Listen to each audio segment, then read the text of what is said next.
Assalamualaikum warahmatullahi wabarakatuh. Kami dari kelompok 3 ingin mempresentasikan tentang karakteristik cyberkultur dan konsekuensi konten cyberkultur di bidang sosial dan ekonomi. Next. Oke, yang pertama, table of content. Pada table of content, yang pertama ada latar belakang, yang kedua ada cyberkultur, ketiga konsekuensi konten, keempat konsekuensi konten sosial, dan kelima konsekuensi konten ekonomi. Next. Pada latar belakang, seiring dengan penemuan internet telah banyak memengaruhi segala aspek kehidupan, terutama dalam aspek informasi. Kemudahan akses informasi yang disuguhkan internet banyak mempengaruhi masyarakat. Masyarakat saat ini telah menjelma menjadi masyarakat informasi yang dimana setiap orang memerlukan informasi sebagai kebutuhan pokok. Dengan adanya masyarakat yang sering mencari informasi tidak lain disebabkan oleh internet dan pada akhirnya memunculkan istilah cyberculture. Next. Oke, pengertian cyberkultur. Cyberkultur adalah budaya yang telah muncul atau muncul dari penggunaan jaringan internet untuk berkomunikasi, hiburan, dan bisnis. Cyberkultur merupakan studi tentang fenomena sosial yang terkait dengan internet dan bentuk-bentuk lain dari komunikasi jaringan, seperti komunitas online, game online, di jaringan sosial, pemanfaatan komputer, dan aplikasi internet. Selain itu, cyberkultur juga mencakup masalah-masalah yang berkaitan dengan identitas, privasi, dan pembentukan jaringan. Selanjutnya, cyberkultur sekarang ini sangat membantu masyarakat.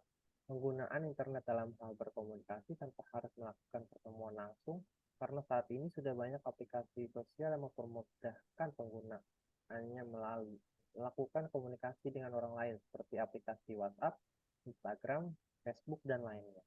Namun, tentunya tidak semua komunikasi yang dilakukan dengan melalui internet itu memiliki sisi positif, tetapi terdapat beberapa hal negatif yang ditimbulkan oleh cyberkultur tersebut. Next. Oke, berikut adalah dampak negatif dari cyberkultur. Yang pertama, pornografi dan kekerasan. Yang kedua, kesenjangan digital. Ketiga, remaja akan bergantung pada media internet. Keempat, penyebaran hoax dan deinformasi. Dan kelima, cyberbullying. Next. Selanjutnya ada karakteristik cyberkultur. Media komunikasi dan informasi merupakan mesin pendorong proses sosial yang memungkinkan terjadinya interaksi antar manusia, mengukuhkan keberadaannya sebagai makhluk sosial. Dalam kehidupannya, manusia berinteraksi dengan beragam cara, mulai dari yang sealamiah mungkin hingga yang melibatkan penggunaan perangkat-perangkat teknis. Oke, selanjutnya ada karakteristik cyberkultur, itu terdapat tiga. Yang pertama yaitu CMC atau Computer Mediated Communication, yang kedua ada cyberspace, dan yang ketiga ada cyber community. Oke, kemudian ada konsekuensi konten. Perkembangan teknologi informasi telah menciptakan ruang baru yang bersifat artifisial dan maya, yaitu cyberspace.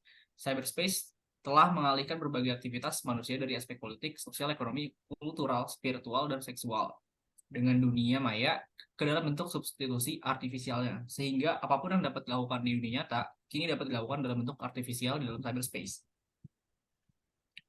Oke, lanjutan dari sebelumnya, di sini ada konsekuensi konten di bidang sosial. Yang pertama ada cyber society, kondisi masyarakat yang tercipta sebagai konsekuensi akibat perkembangan teknologi informasi dan komunikasi khususnya internet. Cyber society tidak dibatasi oleh wilayah dan ruang.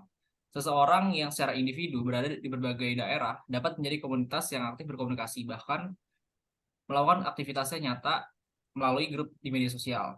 Kemudian yang kedua adalah cyber community. Terbentuknya sebuah kumpulan anggota atau komunitas dalam jaringan internet yang terjalin atas motif tertentu seperti hobi, cara pandang, kebutuhan, kesamaan, latar belakang, yaitu seperti pendidikan, budaya, agama, profesi, dan sebagainya. Dalam pembentukan komunitas maya ini, menjadi komunitas yang nyata. Misalnya seperti komunitas games Mobile Legends yang saat ini banyak disenangi oleh remaja. Selanjutnya ada konsekuensi konten di bidang ekonomi. Cyber ekonomi adalah segala bentuk aktivitas ekonomi yang memanfaatkan bantuan teknologi, informasi, dan komunikasi. Hal ini termasuk pada transaksi jual beli, marketing, dan lainnya yang dapat mempengaruhi perekonomian. Bukti nyata dari adanya cyber ekonomi adalah munculnya e-commerce. Dengan munculnya e-commerce dapat meningkatkan pertaruhan pada pemasaran di internet. Oke, mungkin cukup dari pemaparan presentasi kami.